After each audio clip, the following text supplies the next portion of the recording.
approach a diagnosis for a child with multiple suspected allergies, whether they're food and or environmental? I think when people see an allergist, everyone's very focused. They're like, I'm coming to you for testing. And I always tell everyone, I'm like, you know what? Testing is the tiniest part of my day. My biggest part is the history. I really want to go through because there's a lot of suspicions and then we're really breaking it down. And people say, wow, you ask a lot of questions. And I said, yeah, that's really the most part. I'm going through, okay, well, tell me about this. Tell me.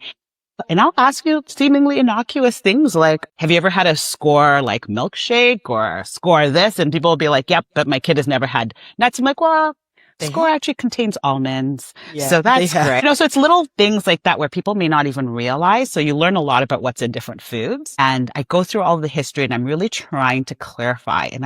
Because foods can affect you in a lot of different ways. Allergy is a tiny way that foods bother us, right? And it's tiny, but it's pretty evident, can be kind of catastrophic, right? It can be very in your face, but foods can affect people in so many different ways, You could have celiac disease where definitely this, like having gluten can definitely affect you in terms of GI stuff, but can also have implications for your thyroid later, gut issues. So very different. And I tell people, reflux also worsened by foods, not an allergy, not something I can test for, but I need to go through and clarify which ones sound more like allergy, which ones maybe more intolerance, which ones are more just like weird things about foods that they do. So, like some people have weird things with some of the mushrooms and those are just an element of events.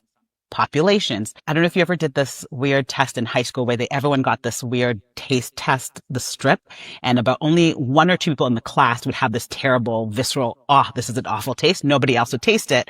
And they're called super tasters.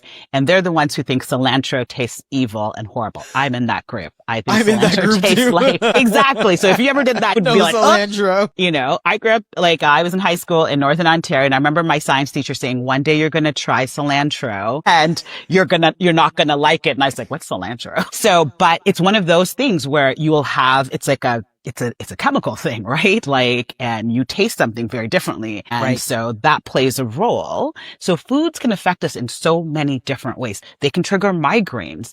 They can cause so many other issues.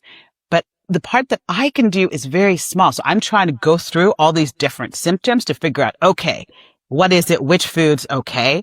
And then with the environment, I'm also going through, I'm trying to figure out timing. I'm trying to figure out exposures. How old are you? Where have you